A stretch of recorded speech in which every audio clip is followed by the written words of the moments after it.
বেঁচে থাক, সুখে থাক, লক্ষ্মী লাভক, একডালে ছত্রিশ আলোক আর নিরুগায় থাকুক।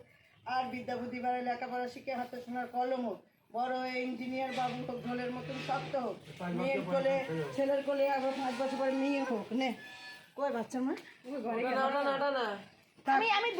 ঠাকুমা কি হয়েছে? ওরই তো কর্তা। হ্যাঁ ঠাকুমা ঠাকুমার গাদা এখান দিয়ে সব